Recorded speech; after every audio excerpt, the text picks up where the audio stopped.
Oke, jadi sebenarnya pembahasan buku 5 kita itu udah selesai. Jadi kemarin saya pikir-pikir mau bawain apa gitu, apakah langsung lompat ke buku 6. Nah, jadi akhirnya saya putuskan untuk bawain ini karena banyak yang ikut pelajarannya di tengah-tengah, jadi eh, yang awal-awal nggak sempat ikut. Oke, judulnya juga saya bingung, jadi saya nggak tulis judul. Kalau kita lihat, sebentar.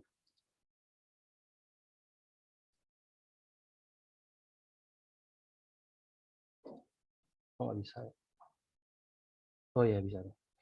Nah, jadi Israel itu ditawan ke Babel dalam 3 gelombang. Itu dibawa oleh Raja Nebukadnezar dari Babel. Tahun 605, 597, sama 586.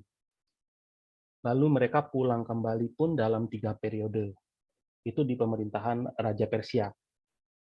Pertama kalinya di saat pemerintahan Raja Kores 537. Pemulangan kedua itu sama yang ketiga itu Artasasta. Minggu lalu kita bahas tentang Nabi Nehemia yang pulang tahun 444 untuk membangun tembok. Nah, yang kita terakhir bahas, dia bangun temboknya selesai, lalu dia 12 tahun di situ. Pada tahun 432 sebelum Masehi, dia pulang ke Persia. Lalu kemudian ketika dia balik lagi, kita tahu bahwa terjadi kemerosotan iman. Kemudian Nehemia melakukan reformasi agama. Nah, ini sampai minggu lalu kita bahas sampai sini. Nah, selanjutnya kalau teman-teman buka buku 5, penulis buku sejarah penebusan menjabarkan kronologi sejarah sekaligus penggenapannya di kitab Daniel. Jadi setelah peristiwa ini ada peristiwa tentang Persia setelah reformasi, zaman Persia setelah reformasi, kemudian zaman Yunani, zaman Makabe, zaman Hasmonaim, zaman Roma, sampai dengan kelahiran Yesus. Nah,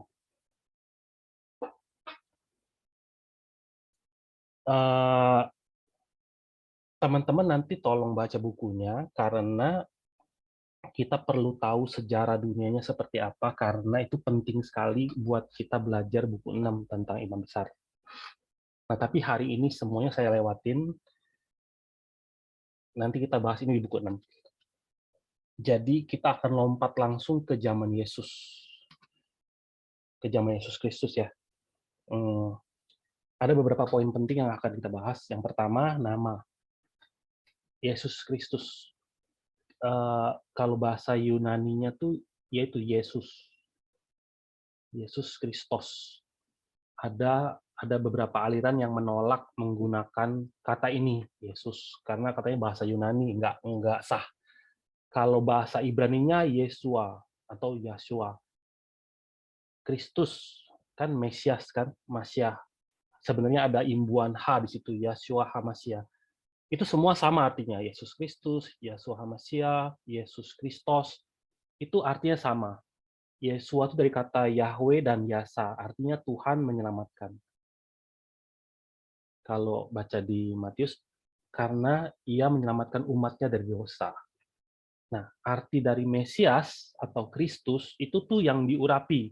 Jadi sebenarnya kalau bahasa Indonesia sehari-hari, Yesus yang diurapi.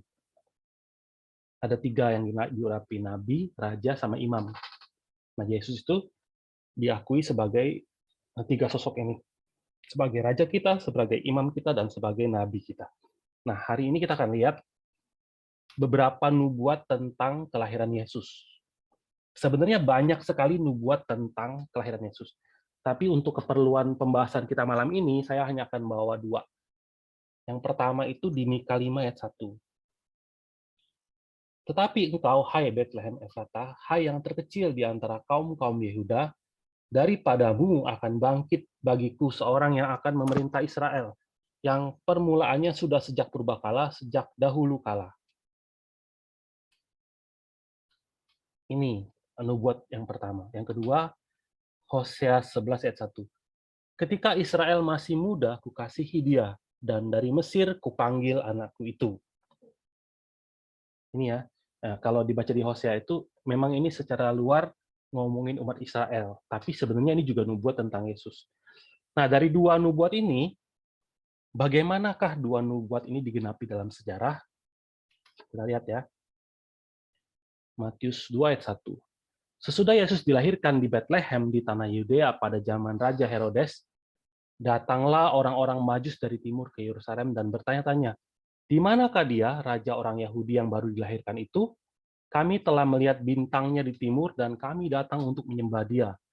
Ketika Raja Herodes mendengar hal itu, terkejutlah ia beserta seluruh Yerusalem. Nah, dari ayat ini kita bisa lihat ketika kabar tentang kelahiran Yesus itu datang, orang-orang Majus itu termasuk gembala-gembala, waktu mereka dengar Mesias itu dilahirkan, mereka sangat sukacita dan sampai mereka tinggalkan semua dan mereka cari bayi itu di mana. Sedangkan reaksi dari Herodes itu dia kaget. Orang-orang maju sampai datang kepadanya dan tanya, di mana sih raja orang Yahudi? Nah, Herodes itu kan sebenarnya waktu itu rajanya orang Yahudi kan. Jadi dia mikir, raja orang Yahudi kan saya, emang cari siapa lagi? Akhirnya karena dia marah, dia perintahkan seluruh laki-laki, anak laki-laki yang di bawah 2 tahun itu untuk dibunuh. Kalau baca di Matius 2 ayat 13, setelah orang-orang Majus itu berangkat, nampaklah malaikat Tuhan kepada Yusuf dalam mimpi dan berkata, bangunlah, ambillah anak itu serta ibunya, larilah ke Mesir, dan tinggallah di sana sampai aku berfirman kepadamu, karena Herodes akan mencari anak itu untuk membunuh dia. Jadi reaksi Herodes itu sangat dahsyat. Gara-gara perintahnya Herodes, di sepanjang tempat, hampir di setiap tempat itu banyak orang tua tuh yang menangis karena anaknya mati, dibunuh. Nah, waktu itulah Yesus dibawa lari ke Mesir. Maka Yusuf pun bangunlah, diambilnya anak itu serta ibunya malam itu juga lalu menyingkir ke Mesir dan tinggal di sana hingga Herodes mati. Hal itu terjadi supaya genaplah yang difirmankan Tuhan oleh Nabi, dari Mesir kupanggil anakku. Tadi kan yang kita baca di Hosea, digenapinya seperti ini. Pertanyaannya, apakah harus seperti ini penggenapannya? Kita nggak pernah tahu, tapi satu hal yang pasti, dari sini kita belajar satu hal penting. Rahasia Tuhan, ketika salah menyampaikan, akhirnya fatal. Orang Majus itu pegang rahasia Tuhan, Mesias lahir. Dia ngomong, mana, sampai kedengaran sama Herodes. Sampai dia tanya ke Herodes, akhirnya pembantaian. Nah, kita akan lihat kondisi zaman ketika Yesus lahir. Herodes, atau dikenal sebagai Herodes Agung, Herodes Agung ini, kalau dengar namanya Herodes, dulu saya pikir dia ini orang Yunani. Padahal bukan, dia ini orang Edom, keturunan Esau.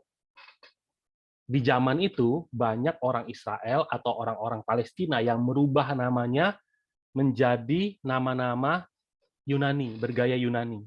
Banyak, banyak orang-orang. Bahkan orang-orang yang disunat pun itu sampai nggak tahu bagaimana caranya sampai supaya pura-pura nggak disunat gitu, demi untuk menyamar sebagai orang Yunani. Nah, Herodes Agung itu orang Edom, keturunan Esau. Israel itu dari Yakub kan. Yakub itu anak sulung rohani. Esau itu anak sulung jasmani. Di situasi ini, Tuhan kan perintahkan di dulu kan, nggak boleh angkat pemimpin siapapun untuk jadi pemimpin kamu selain umat kamu sendiri. Harus dari bangsa kamu, bangsa Israel. Tapi lewat keadaan ini, Esau memimpin Israel. Esau memimpin Yakub. Harusnya Yakub memimpin Esau, ini kebalik. Keturunan jasmani memimpin keturunan rohani. Nah, di zaman Herodes, Herodes ini untuk mengambil hati orang-orang Yahudi, dia rombak. Minggu lalu kita bahas bait suci bait suci Jerubabel kan. Nah, bait suci Jerubabel itu dipakai terus sampai zaman Herodes. Di zaman Herodes, tapi dia renovasi, dibongkar, dibagusin, diperbesar. Dia memiliki cita-cita membangun bait suci yang terbesar di zamannya. Dan proses pembangunan bait suci ini berjalan sangat lama. Bahkan sampai nanti Yesus datang, sampai Yesus mati, sampai Yesus disalib, dan Yesus diangkat ke surga, bait suci itu masih belum selesai. Selesai nanti, tahun 60-an, masih lama. Jadi ini bait suci yang benar-benar progresnya lama banget. Bahan-bahannya pun bagus. Herodes itu menggunakan bait suci ini untuk mengambil hati orang-orang Yahudi di zaman itu. Nah, Herodes ini juga angkat imam besar. Sebenarnya kan imam besar itu kan harus keturunan Harun. Tapi di zaman Herodes, dia angkat imam besar sesuka hatinya. Di zaman kelahiran Yesus, ini ada dua imam besar, namanya Matias sama Yoazar. Ini imam besar yang bekerja di zaman kelahiran Yesus. Imam besar ini, kalau dia nggak suka, dia pecat. Ini imam besar di zaman penyalipan Yesus. Mungkin teman-teman sering dengar kan, ada dalam kitab Hanas dan Kayafas. Kayafas menantunya Hanas. Hanas itu imam besar ke-59, Kayafas itu imam besar ke-63. Ini contoh-contoh. Tapi waktu itu rajanya udah bukan lagi Herodes Agung, anak-anaknya. Herodes Agung ini dinastinya berjalan sampai 100 tahun. Nah, akhirnya karena imam besar itu berfungsi sebagai imam besar boneka yang bekerja hanya untuk kepentingan Herodes, akhirnya seluruh zaman ini adalah zaman kegelapan agama. Jabatan imam itu kan sebenarnya jabatan seumur hidup. Tapi demi kepentingan politik, dia angkat sesuka hati dia. Demi tujuan politik juga. Akhirnya imamnya itu bukan bertugas untuk memperbaiki iman dari jemaat, malah apa? Petugas partai. Sibuk ngumpulin duit, setor ke orang-orang Herodes, supaya apa? Jabatannya makin lama. Nanti kalau teman-teman belajar buku 6 ya, nanti lihat Hanas itu ada 7 keluarganya yang jadi imam besar, terus urut-urutan. Nah, zaman kegelapan agama ini itu bawa ke zaman kegelapan rohani. Akhirnya semua imam di zaman itu tuh sudah jatuh, benar-benar jatuh. Nah, di zaman kelahiran Yesus dicatat seperti ini. Maka dikumpulkannya semua imam kepala dan ahli Taurat bangsa Yahudi, lalu dimintanya keterangan dari mereka. Di mana Mesias akan dilahirkan? Mereka berkata kepadanya, di Bethlehem di tanah Yudea, karena demikianlah ada tulis dalam kitab Nabi. Dan engkau, Bethlehem, tanah Yehuda, engkau sekali-kali bukanlah yang terkecil di antara mereka yang memerintah Yehuda, karena daripadamu lah akan bangkit seorang pemimpin yang akan menggembalakan umatku Israel. Tadi kita baca di Mika ya, Bethlehem. Ini pun digenapi lagi. Jadi kalau lihat bahasa hari ini, waktu orang Majus datang ke Herodes, Herodes panggil semua imam kepala. Nah itu imam kepala itu antara Matias sama Yoazar. Dia tanya, di mana sih Mesias akan lahir? Mereka ngomong, kalau bahasa hari ini, pendeta-pendeta di zaman itu, ahli teologi di zaman itu, bisa jelasin, di Bethlehem, Pak, sesuai Alkitab. Tapi di antara mereka sendiri nggak ada seorang pun yang pergi untuk cek, benar atau enggak. Meski dicatat tadi, terkejutlah seluruh Yerusalem, viral beritanya. Tapi yang akhirnya pergi untuk cek, cuma orang Majus. Mesias datang, kabar Mesias gempar. Tapi ternyata nggak begitu dipedulikan. Atau mungkin mereka juga nggak percaya. Ketika terang yang sempurna itu datang, terang yang mampu mengusir segala kegelapan di muka bumi ini, Yesus itu kan terang, Yerusalem itu kan dalam keadaan gelap. Waktu Yesus datang, harusnya kan kelihatan kan, kalau kita misalnya contoh gini, di suatu ruangan yang gelap banget, begitu kita nyalain lilin kecil aja, pasti kan terang banget kan, kelihatan kan. Nah, tapi ini terang datang, Tapi semua orang kayak nggak sadar. Kenapa bisa nggak sadar? Karena mereka nggak mengenali terang itu. Bukan berarti terang itu nggak kelihatan. Tapi walaupun terang itu datang, semua orang di zaman itu kayak pakai penutup mata. Akhirnya nggak bisa kelihatan. Nah, penutup mata yang seperti apa yang dipakai di zaman itu? Penutup mata yang disebut dengan kekeras kepalaan dan pengetahuan yang salah, akal sehat yang salah. Nah, di zaman itu mereka pikir sebelum Mesias datang, Elia harus datang dulu. Jadi kalau misalnya orang bilang Mesias datang, tapi Elia belum datang, artinya orang-orang yang ngomong itu nggak ngerti Alkitab. Jadi mereka berpikir Elia aja belum datang, nggak mungkin Mesias datang. Nah, itu sebenarnya dicatat di mana? Itu dicatat di dulu, yang minggu lalu kita bahas di Maleaki. Di zaman Maleaki dicatat seperti ini, Maleaki 4 ayat 5. Sesungguhnya aku akan mengutus Nabi Elia kepadamu menjelang datangnya hari Tuhan yang besar dan dahsyat itu. Maka ia akan membuat hati bapak-bapak berbalik kepada anak-anaknya, dan hati anak-anaknya kepada bapak-bapaknya, supaya jangan aku datang memukul bumi hingga musnah. Nah, jadi waktu zamannya Nehemia balik lagi, itu kan zamannya Maleaki kan, Maleaki ngomong, aku akan mengutus Nabi Elia sebelum hari Tuhan datang. Jadi sebelum Mesias datang, Tuhan akan utus Nabi Elia dulu.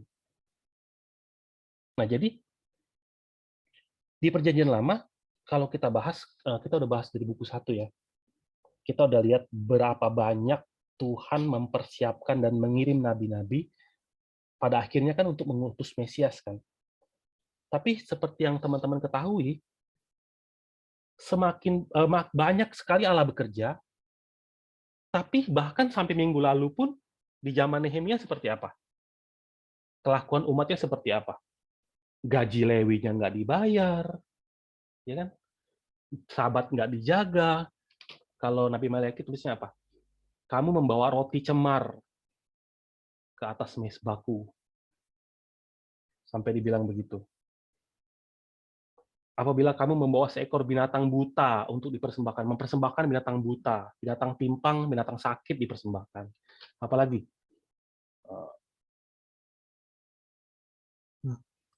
yang saya tebalin ya, keturunan ilahi. Jadi jagalah dirimu dan janganlah orang tidak setia terhadap istri dari masa mudanya. Mereka di situ tukang selingkuh. Apalagi di zaman itu. Dan inilah yang kedua yang kamu lakukan. Kamu menutupi mezbah Tuhan dengan air mata, dengan tangisan dan rintihan.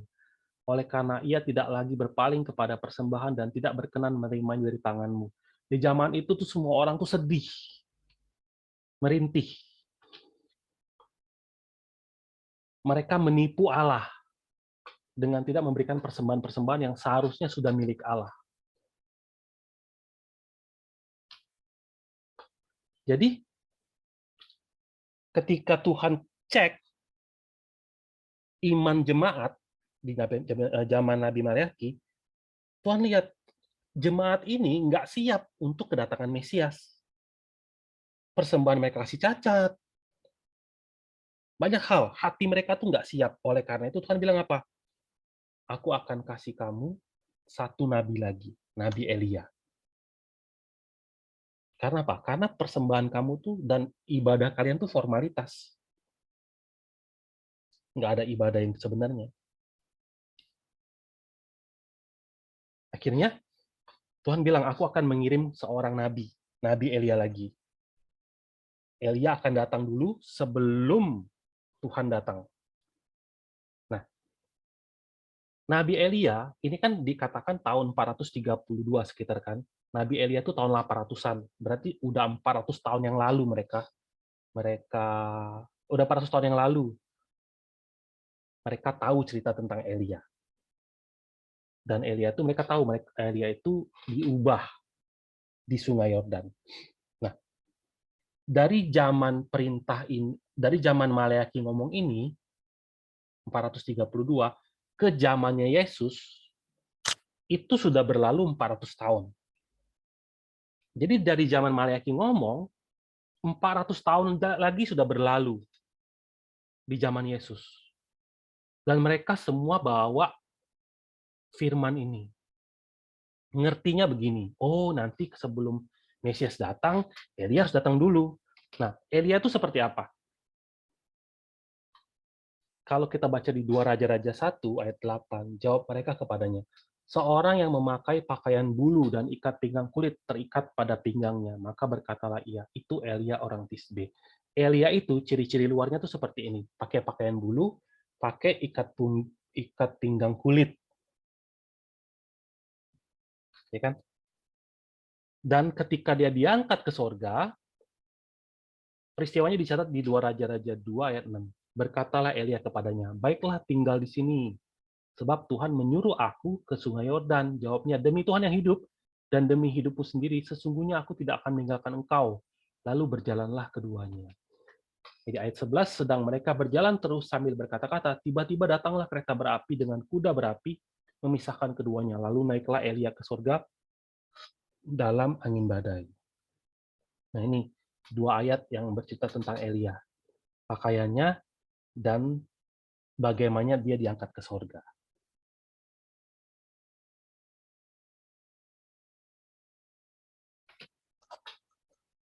Kalau kita baca di zamannya Yesus, di Matius 3 ayat 4, ciri-ciri yang sama dicatat tentang Yohanes Pembaptis. Yohanes memakai jubah bulu unta dan ikat pinggang kulit, dan makanannya belalang dan madu hutan. Kalau kita bandingin sama Elia, mirip kan? Mirip. Terus, Yesus pun ngomong, di Matius 11 ayat 13, sebab semua nabi dan kitab Taurat bernubuat hingga tampilnya Yohanes, dan jika kamu mau menerimanya, ialah Elia yang akan datang itu. Yesus ngomong begitu. Kalau kamu mau menerimanya ya, Elia yang akan datang itu Yohanes Pembaptis. Yohanes Pembaptis itu baptis orang di Sungai Yordan. Khotbahnya di padang gurun. Kalau mau jemaatnya banyak, harusnya kan khotbahnya di kota dong, di kota Yerusalem. Kenapa dia harus minggir gitu di Sungai Yordan? Begitu jauh di Sungai Yordan. Di situ kan nggak ada apa-apa kan?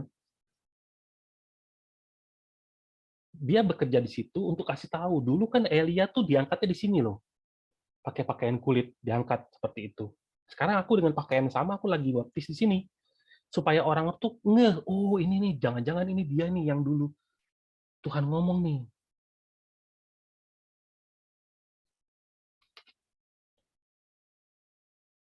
Dua kali Yesus ngomong kalau Yohanes Pembaptis itu adalah Elia.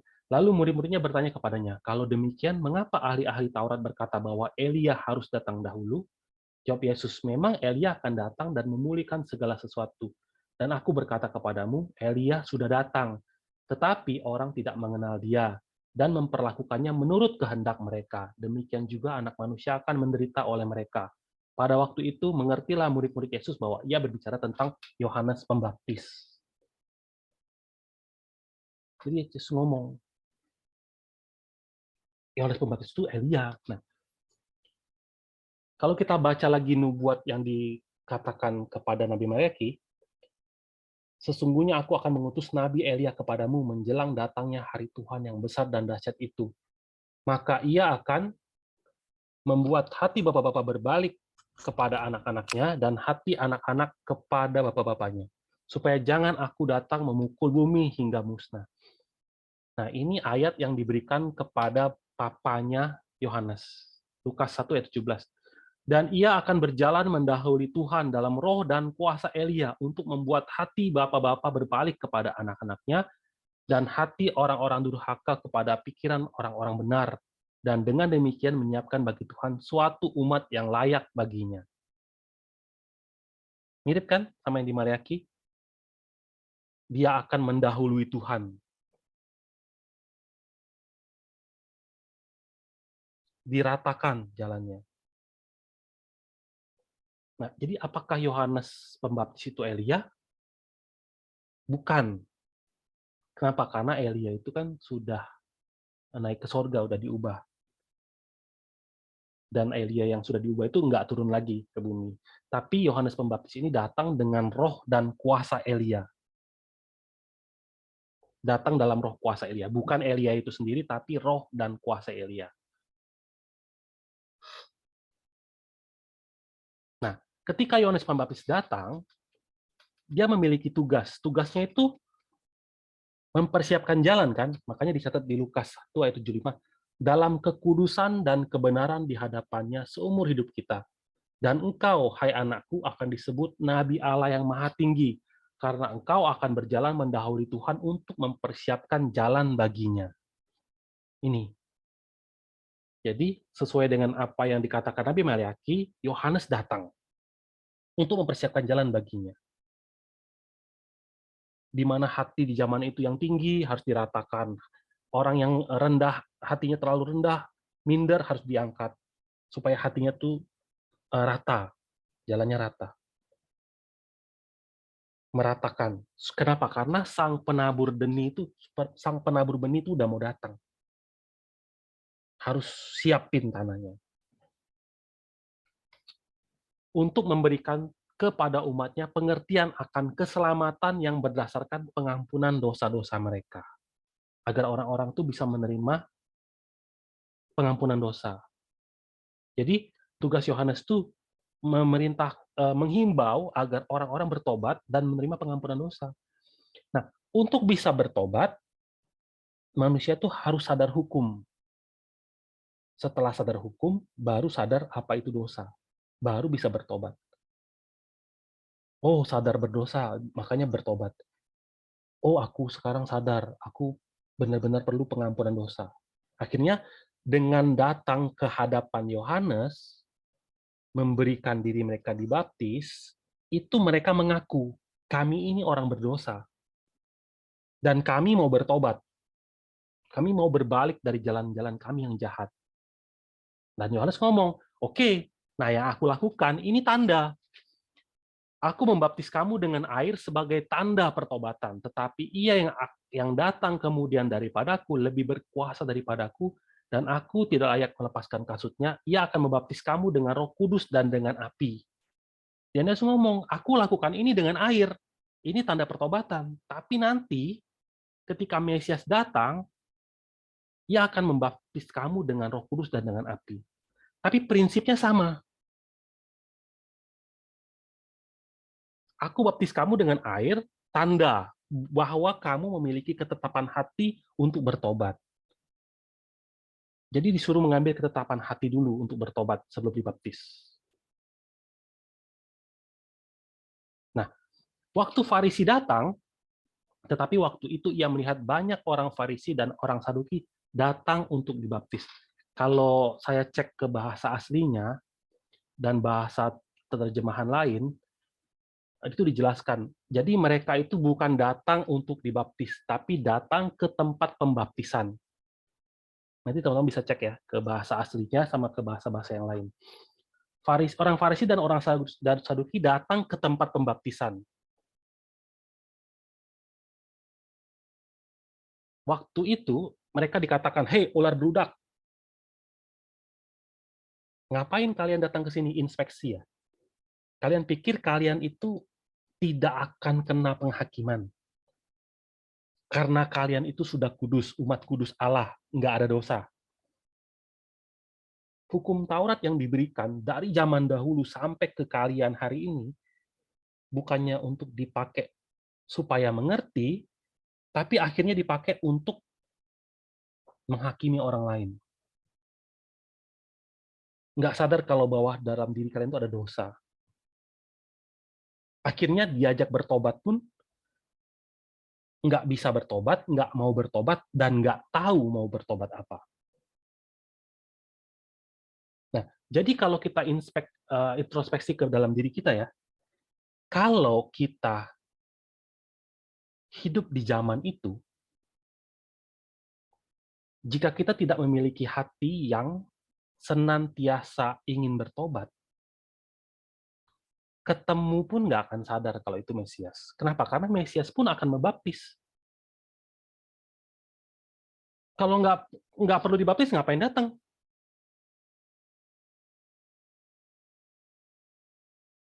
Ketemu pun nggak akan sadar itu Mesias. Karena Mesias itu akan berfirman, dan firman-Nya itu adalah firman kebenaran. Ketika kita percaya, kita dimateraikan dengan Roh Kudus. Itu dicatat di Efesus 1 ayat 13. Di dalam Dia, kamu juga karena kamu telah mendengar firman kebenaran, yaitu Injil keselamatanmu, di dalam Dia kamu juga ketika kamu percaya, dimateraikan dengan Roh Kudus yang dijanjikannya itu.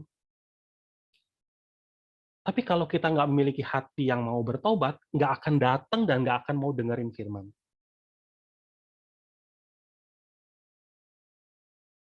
Tapi kalau orang yang memiliki hati yang senantiasa mencari pertobatan, akan datang. Seperti mereka datang ke Yohanes, mereka akan datang ke Yesus. Datang untuk mendengar.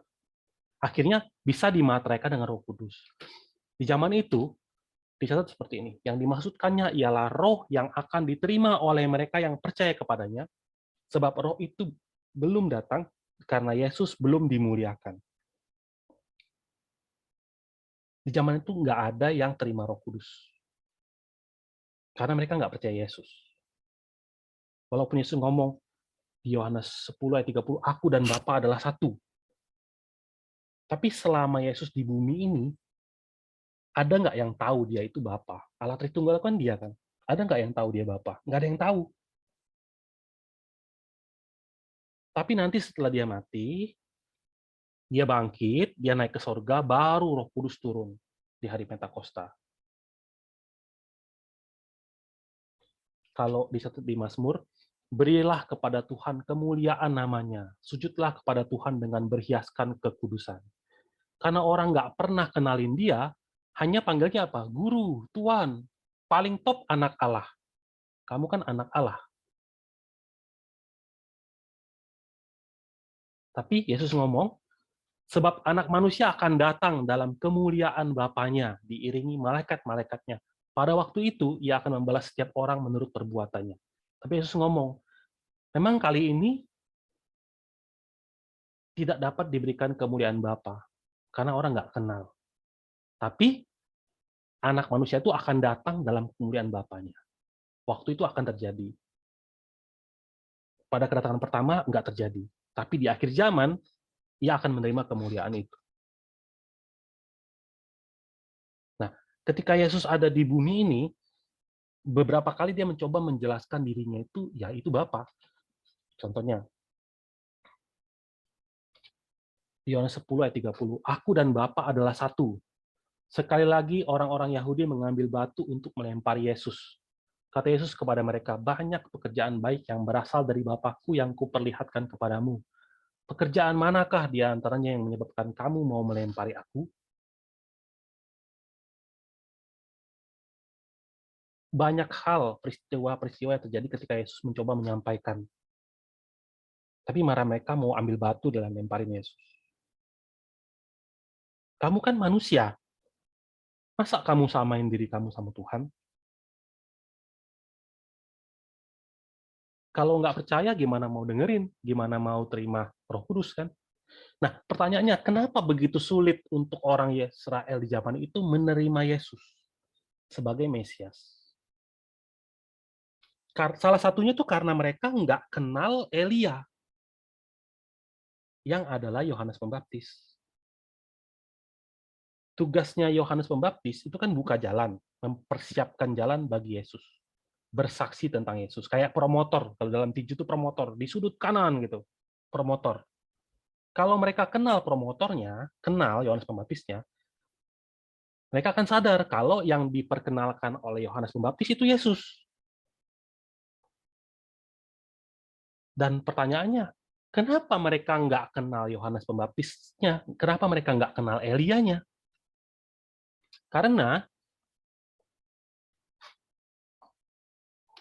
Karena kalau kita baca di 2 Raja-Raja 2 ayat 11, sedang mereka berjalan terus sambil berkata-kata, tiba-tiba datanglah kereta berapi dengan kuda berapi memisahkan keduanya. Lalu naiklah Elia ke surga dalam angin badai. Kenapa mereka nggak bisa kenalin Yohanes Pembaptis sebagai Elia? Karena Elia itu diangkat dengan angin badai naik kereta, hidup-hidup, kereta berapi. Jadi dalam pikiran mereka, selama 400 tahun ini, sejak Mariaki ngomong ini, Elia akan datang, mereka pikir Elia itu akan turun dari langit, naik kereta api, kereta berapi. Tapi Yohanes Pembaptis datangnya bukan naik kereta api, dan bukan dari langit, malah lahir dari Elizabeth. Yang ditunggu-tunggu dari langit, lahirnya dari bumi. Akhirnya ketika Yesus disalib pun, kira-kira jam 3, berserulah Yesus dengan suara nyaring, Eli, Eli, lama sabachthani. Artinya, Allahku, Allahku, mengapa engkau meninggalkan aku? Mendengar itu, beberapa orang yang berdiri di situ berkata, ia memanggil Elia. Ayat 49. Tetapi orang-orang lain berkata, jangan, baiklah kita lihat apakah Elia datang untuk menyelamatkan dia. Jadi ketika Yesus lagi disalib, dia kan ngomong Eli, Eli. Itu kan pengucapannya mirip dengan kata Elia kan. Jadi mereka pikir, oh dia lagi panggil Elia nih. Jadi mereka semua diam, tungguin mana Elia yang datang atau enggak. Mereka masih menantikan Elia yang turun dari langit. Sampai hari ini pun katanya masih ada orang Yahudi yang menantikan Elia datang.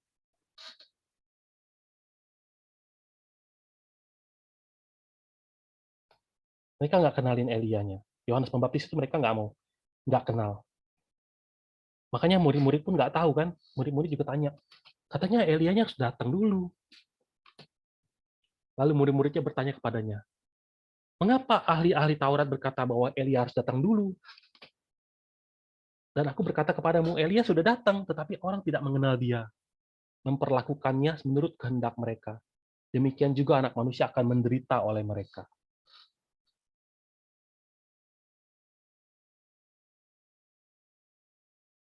Sampai Yesus jelasin lagi. Nah, jadi Yohanes Pembaptis adalah seorang yang memperkenalkan tentang Mesias. Pekerjaan Yohanes Pembaptis itu mempersiapkan jalan. Maka pada saat Yohanes Pembaptis bekerja, dia berseru, bertobatlah, sebab kerajaan surga sudah dekat. Dia menyerukan pertobatan. Kemudian, suatu ketika, dia mati. Yohanes Pembaptis itu mati. Kalau baca di Matius 4 ayat 12, tetapi waktu Yesus mendengar bahwa Yohanes telah ditangkap, menyingkirlah ia ke Galilea. Sejak waktu itulah Yesus memberitakan, bertobatlah, sebab kerajaan surga sudah dekat. Nah,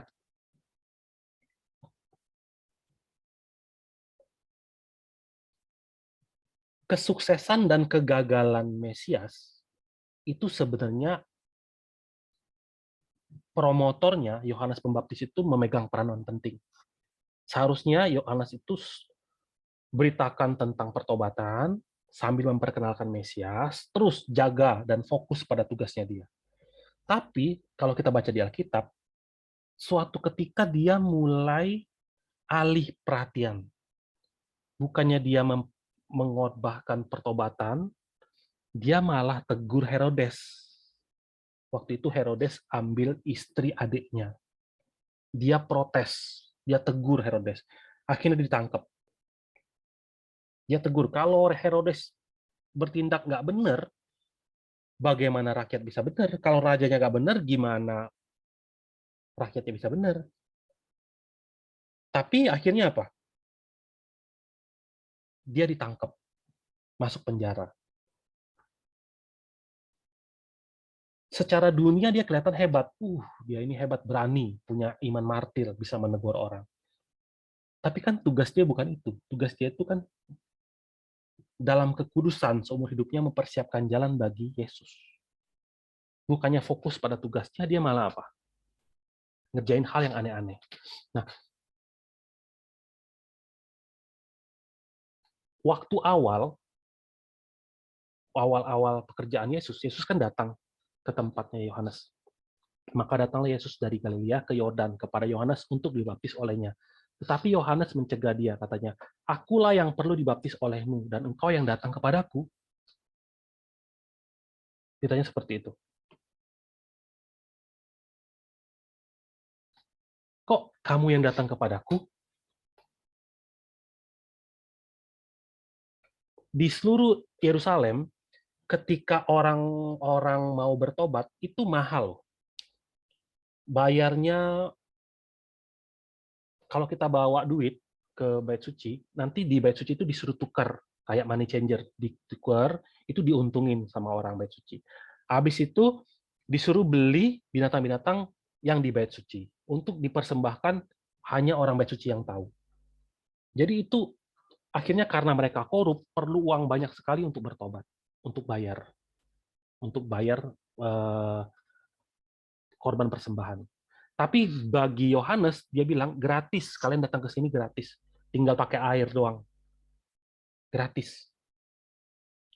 Nah, gara-gara seperti itu, orang-orang yang mengikuti Yohanes tuh ramai banget, banyak sekali. Apalagi kehidupan Yohanes tuh kudus. Dia tuh puasa terus, kehidupannya tuh suci. Akhirnya banyak sekali orang-orang yang suka sama dia.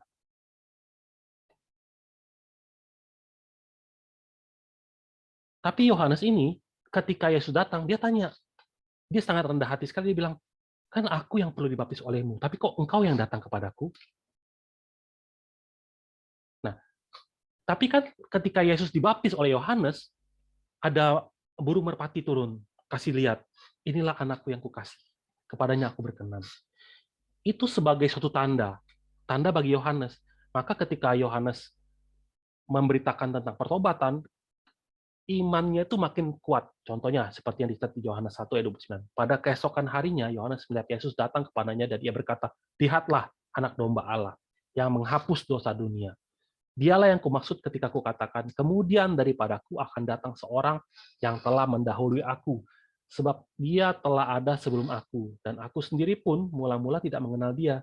Tetapi untuk itulah aku datang dan membaptis dengan air, supaya ia dinyatakan kepada Israel. Dan Yohanes memberi kesaksian, katanya, aku telah melihat roh turun dari langit seperti merpati, dan ia tinggal di atasnya.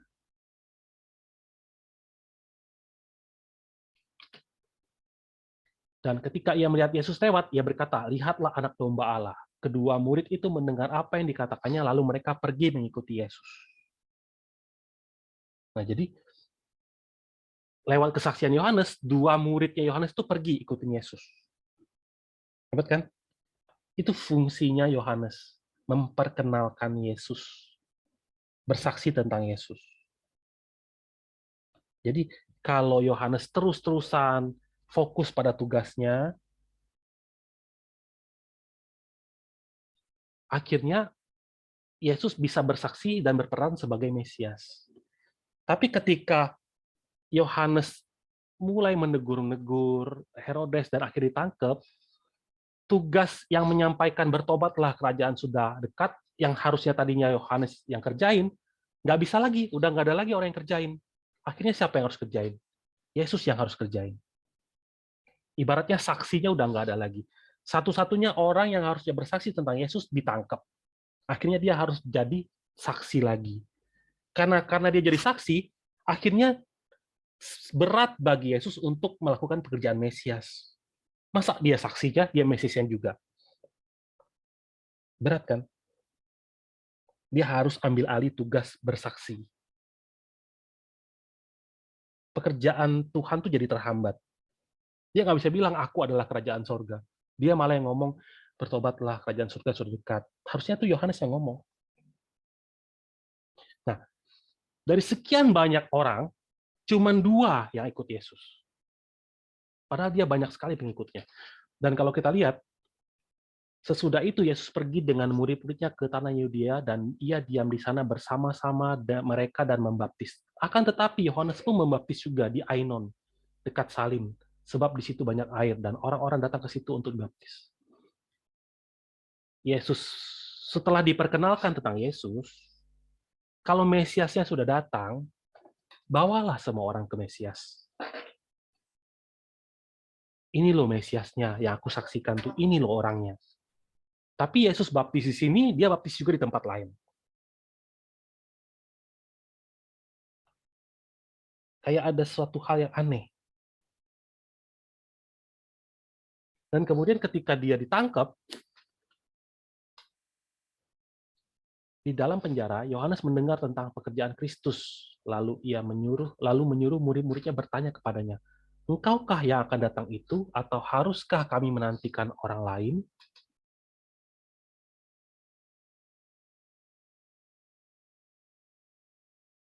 Dia tanya. Tapi Yesus jawab, "Pergilah dan katakanlah kepada Yohanes apa yang kamu dengar dan apa yang kamu lihat. Orang buta melihat, orang lumpuh berjalan, orang kusta menjadi tahir, orang tuli mendengar, orang mati dibangkitkan, dan kepada orang miskin diberitakan kabar baik." Itu. Jadi sebenarnya apa sih yang didengar oleh Yohanes ketika di dalam penjara? Dia dengerin gosip. Dia dengerin gosip. Mesias ya? Kok makan, minum, temannya pelacur, sahabat pemungut cukai, kok dia nggak puasa, kayak murid-murid saya puasa, kok dia nggak puasa. Akhirnya dia utus murid-muridnya untuk tanya, apakah kami harus menantikan orang lain? Nah, Yesus dengan kasih menjawab sesuai dengan nubuat yang dicatat di kitab Yesaya. Pada waktu itu, orang-orang tuli akan mendengar perkataan-perkataan sebuah kitab dan lepas dari kekelaman, dan kegelapan mata orang-orang buta akan melihat. Yesus jawab,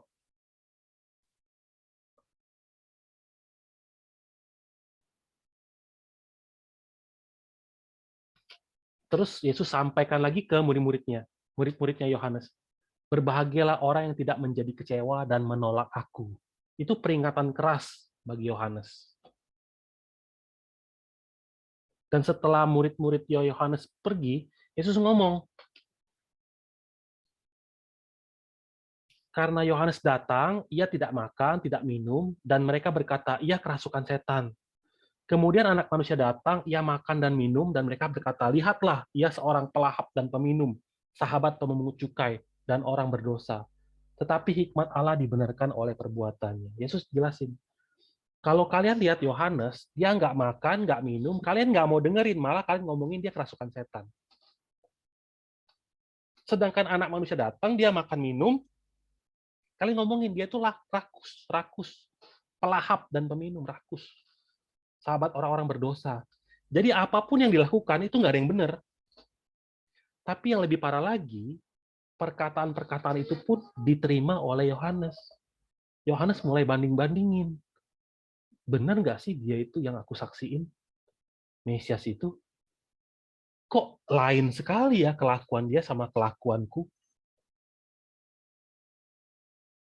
Dia mulai banding-bandingin dirinya dan kelakuan-kelakuan yang dia dengar tentang Yesus.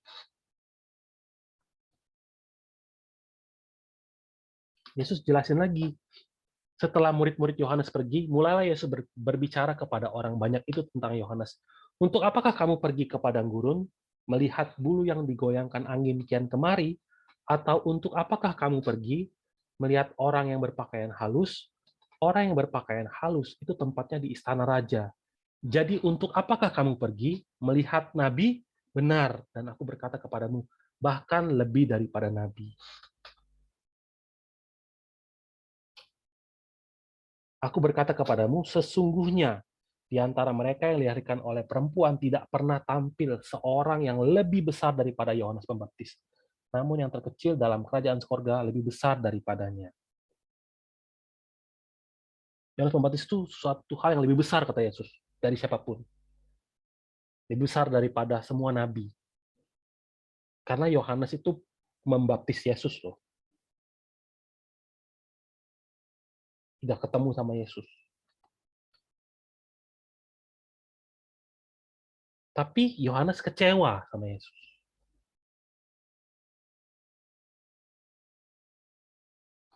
Yesus kan datang untuk menyelamatkan orang berdosa. Maka dia bergaul sama orang yang berdosa. Tapi karena nggak ngerti tujuan Yesus, akhirnya apa?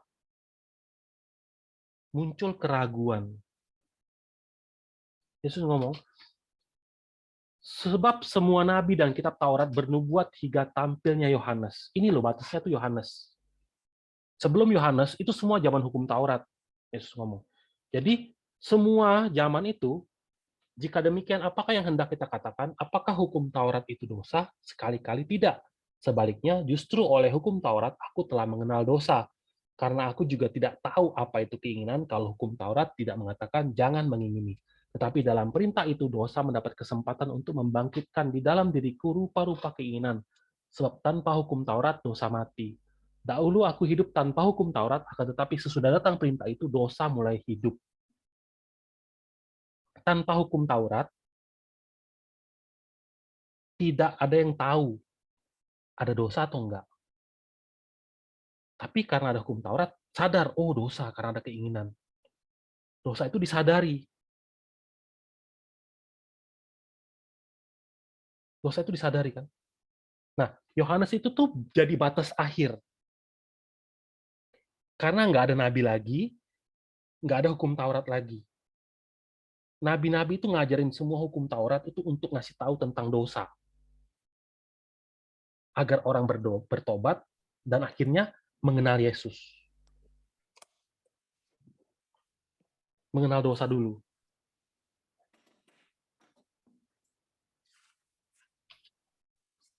Kalau demikian, apakah maksudnya hukum Taurat? Ia ditambahkan oleh karena pelanggaran-pelanggaran sampai datang keturunan yang dimaksud oleh janji itu. Dan ia disampaikan dengan perantaran malaikat-malaikat ke dalam tangan seorang pengantara. Hukum Taurat itu ditambahkan sampai keturunan itu. Keturunan itu siapa? Keturunan yang dimaksud Yesus kan? Hukum Taurat itu penuntun. Tujuan akhirnya tuh diberikan hukum Taurat adalah untuk mengenal Yesus. Jadi ketika mereka hidup dalam hidup sambil membandingkan kehidupannya dengan hukum Taurat, mereka sadar, oh aku ini orang berdosa. Akhirnya ketika Yesus datang, oh mereka kenal, oh ini loh Mesiasnya. Tapi karena Yohanes tidak selesaikan tugasnya, yang gantiin siapa? Yesus. Yesus yang gantiin. Makanya dari Yohanes jadinya siapa? Sebab Kristus adalah kegenapan hukum Taurat. Sehingga kebenaran diperoleh tiap orang yang percaya.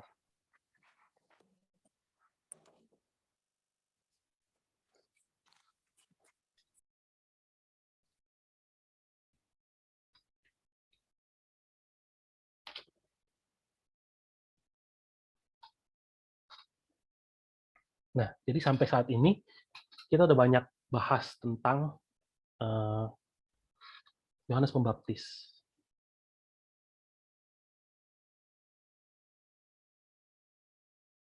Akhirnya apa yang tidak bisa dikerjakan oleh Yohanes harus ditanggung oleh Yesus. Sambil dia pun tetap kasihin kalau sebenarnya dia juga adalah Mesias. Makanya dia seperti kayak ngomong di ayat ini, jangan kamu menyangka bahwa aku akan mendakwa kamu di hadapan Bapa. Yang mendakwa kamu adalah Musa, yaitu Musa yang kepadanya kamu menaruh pengharapanmu.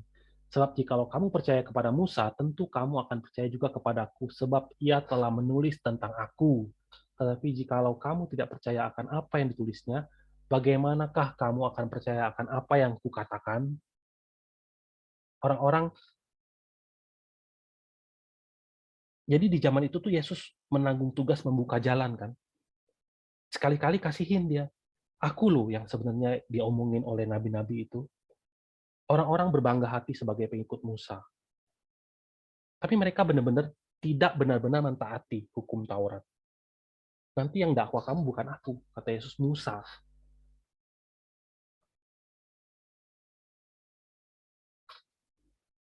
Kita sadar sekarang, kenapa semua ini terjadi? Karena di zaman itu terjadi kegelapan. Terjadi kegelapan politik, terjadi kegelapan agama, terjadi kegelapan rohani. Terang datang, tapi kegelapan nggak bisa ngerti. Kenapa? Karena ada kekerasan hati. Mengerti Alkitabnya sepotong-sepotong. Pegang firman hanya luarnya. Orang Israel pegang luarnya. Tanpa mengerti kenapa Elia harus datang. Buka dong di Alkitab, kenapa sampai Elia harus datang. Tapi nggak mengerti kenapa Elia harus datang, untuk apa Elia datang, nggak ngerti. Hanya yang fokusnya apa? Oh, nanti Elianya akan datang dulu sebelum Mesias turun dari langit, naik kereta berapi, tanpa mengerti penyelenggaraan sejarah penebusan. Kalau lihat di Alkitab, kedatangan Tuhan itu seperti apa sih? Dicatat di Alkitab. Di Alkitab dicatat seperti ini. Contohnya ya, yang di Daniel. Daniel catat begini. Aku terus melihat dalam penglihatan malam itu, tampak datang dengan awan-awan dari langit, seorang seperti anak manusia. Datanglah ia kepada yang lanjut usianya itu, dan ia dibawa ke hadapannya. Daniel dikasih penglihatan tentang anak manusia. Ini nubuat tentang kedatangan Yesus. Datangnya dengan apa? Dengan awan-awan, katanya. Tapi, pada kenyataannya, ketika mereka di situ, tibalah waktunya bagi Maria untuk bersalin. Dan ia melahirkan seorang anak laki-laki. Anaknya yang sulung, lalu dibungkusnya dengan lampin dan dibaringkannya di dalam palungan. Karena tidak ada tempat bagi mereka di rumah penginapan. Katanya datang dengan awan-awan. Tapi ketika Mesias datang, pertama kali, dia dilahirkan. Bagaimana dengan kedatangan kembali? Kalau dengar Yesus ngomong begini, pada waktu itu akan tampak tanda anak manusia di langit, dan semua bangsa di bumi akan meratap, dan mereka akan melihat anak manusia itu datang di atas awan-awan, di langit, dengan segala kekuasaan dan kemuliaannya. Sama seperti yang dicatat di Daniel, Yesus ngomong lagi, nanti kedatangan anak manusia itu di langit, di atas awan-awan. Selain itu, di Wahyu yang diperlihatkan kepada Yohanes, Yohanes juga ngomong begini, lihatlah, ia datang dengan awan-awan, dan setiap mata akan melihat dia. Juga mereka yang telah menikam dia, dan semua bangsa di bumi akan meratapi dia. Ya, amin. Kemudian, pada saat Yesus naik ke sorga pun, peristiwanya dicatat. Sesudah ia mengatakan demikian, terangkatlah ia disaksikan oleh mereka, dan awan menutupnya dari pandangan mereka. Ketika mereka sedang menatap ke langit, waktu ia naik itu, tiba-tiba berdirilah dua orang yang berpakaian putih dekat mereka, dan berkata kepada mereka, "Hai orang-orang Galilea, mengapakah kamu berdiri melihat ke langit? Yesus ini yang terangkat ke sorga meninggalkan kamu, akan datang kembali dengan cara yang sama, seperti kamu melihat dia naik ke sorga." Ada tiga kalimat di sini yang saya bedain warnanya. Yang pertama, awan menutupnya dari pandangan. Yang kedua, cara yang sama seperti kamu melihat dia naik ke surga. Yang ketiga, mengapakah kamu berdiri melihat ke langit. Dari segala sesuatu yang tadi kita bahas, cara yang sama seperti kamu melihat dia naik ke surga.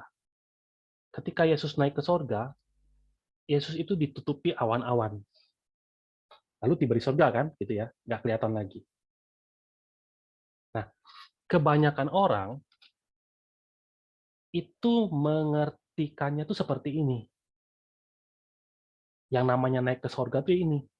Ketika Yesus di bukit Zaitun itu, dia naik ke surga seperti itu. Naik kan, ditutupin awan-awan, habis itu kan nggak kelihatan lagi.